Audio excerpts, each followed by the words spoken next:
Imagine a scenario you've been in. Maybe it's like at a wedding, maybe you're out with your friends at a bar, just somewhere where you're meeting some new people, and you saw somebody that looked interesting to you, so you approached, and you thought it was about to be a great conversation, but instead you find you get caught in some small talk. Maybe they're talking about their job, talking about the weather, it's like things like that, and you're like, man, this is boring. This is not what I was expecting. So, a big reason why most people hate small talk is because you don't see the purpose behind it. The main purpose of small talk is to find something deeper to talk about with that person.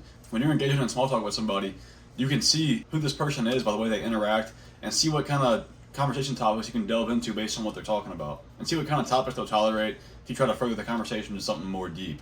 Picture small talk is basically a tool to lay the foundation for a deeper conversation to be able to happen. You can't just approach somebody and randomly try to with like a deep conversation without knowing them, because they're just going to be closed off and they're going to feel uncomfortable, honestly.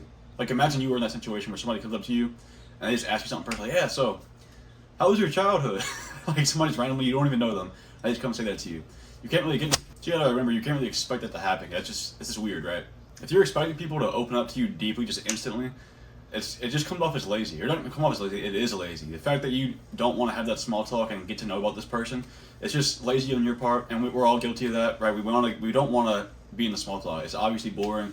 You can feel like you can just understand and picture the person just rambling on and on. I'm sure you've been in that situation. I have friends that do that where like I'll talk to them and they'll just talk about whatever's going on with them, but they're honestly just doing that to kind of take up space. Or maybe they are just, selfish in conversation, but the thing is they're keeping it from being that awkward silence. So keep in mind, don't be lazy with it. Go through that small talk, but actually pay attention and listen to the person. That way you can see how they interact, see what they might be interested in, and things like that. Small talk is basically like planting a seed to see what could grow from it. If you just hop in deep again, that's just going to be defensive. Now, a big thing for people is a lot of them they'll be thinking exactly this. I feel like I can't transition from small talk to something deeper. Now, whenever you are in this situation where you're just stuck in small talk, you're probably thinking, man, I feel like I just can't transition from this small talk to a deeper, more meaningful conversation. I feel like I'm always just getting stuck in the small talk. Well, the thing is, you have a lot more conversational freedom than you think. It's not all on you, but it could be. If you wanted to change the topic, you could change it just like that. The second some silence arises, all you gotta do is just say something random. If you both get stuck in the small talk conversation that you're having, you have the ability to just immediately change it to something deep. So, what I do, and what you could do, is whenever the conversation dies down and that bit of that awkward silence comes up, and you're both thinking, oh, what's next? That's your cue. That's whenever you say whatever you want to say and like spark a deep conversation. It could be anything. I've talked about this in a past video, but a great thing you can do, all you gotta do is say, I know this is random, but, and you could say anything after that. This is kind of random, but I'm really interested in reading self-development books and watching videos on it too. Yeah, I was just wondering if you had any weird interests of your own. And then from there, they'll answer and you can just change the topic completely. And it's something that's less surface level. It's something that they can actually get deep about, like like a creative outlet they have. Maybe they like making videos like me. Maybe they're really into painting. Maybe it's, you know what I'm saying? Like there's gonna be something. And if they're willing to talk about it, they will. And if not, it's whatever. You at least tried.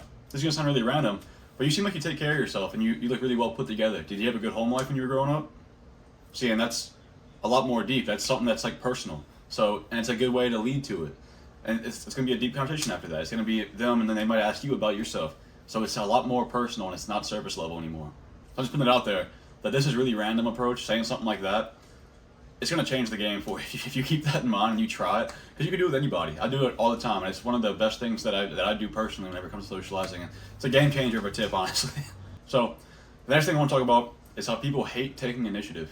If you are able to push yourself to start taking initiative, people are gonna start loving having conversation with you, and it's one of the best leadership skills. So it's just gonna help you as a person, honestly, if you can start developing that quality of being able to take initiative. But what I mean by this is whenever the conversation dies down, both of you have the ability to take the initiative. But people hate taking initiative. Like I said, people can't stand the thought of it. Most people, anyways. You want to be the person who's capable of it. So if you recognize that throughout your life you just have too much small talk, you're not taking initiative. Just point blank, you're not taking initiative, and if you start, it'll be a lot less often. Now, the responsibility isn't just on you, but if you take the chance to do it and you start taking the initiative, it doesn't matter who it's on, because you're the person who initiates it, so you're just going to be more well-liked because they're like, oh, I don't have to do it, this guy's doing it for me. So it really helps a lot, and it's one of the best tips I can give you whenever it comes to small talk and getting out of it to be able to have more meaningful conversations. And it's honestly somewhat of a habit you build. It's going to be, I want to say, a little harder when you first start, but as you do it more often, it just becomes something you do, and it really helps a lot just in all aspects of your life, but specifically in this, it helps because you can change the conversation at will. Whenever it dies down, you can just say anything, and it helps. It lets you literally talk about whatever you want to, and it'll hopefully capture their interest, and they'll be more interested in having a conversation with you, especially in the future. They'll probably want to talk to you again. Now, if you notice somebody who's just going on and on about the weather, about their job, and it's hard to change, don't mistake that for them being closed off. They most likely just feel awkward, or they personally don't know how to transition from the small talk. And if you're listening well enough, you could transition them talking about the weather to something about them. You could say, oh, is it affecting your mood? Like if it's like gloomy outside, like, oh, is it making you more sad? Or if it's really bright, it's like, oh, is it putting you in a better mood today? The sun always puts me in a better mood. And you can go into a different conversation from there. Or if they're going on and on about their job, about how much they hate it, you could say, oh, are you thinking about looking into a new job? What would you like to do? Or if they're saying how much they love the job, you could say, oh, is it really purposeful for you? Do you find it meaningful? And do you like enjoy your work? Because obviously they do, but you can have a conversation based on that, and then you can talk about yourself, your own interests, and things you're doing with your work. And it's even, you can kind of build off all of the small talk things and make it more deeper and more meaningful of a conversation. And don't misinterpret the person's small talk for their whole personality.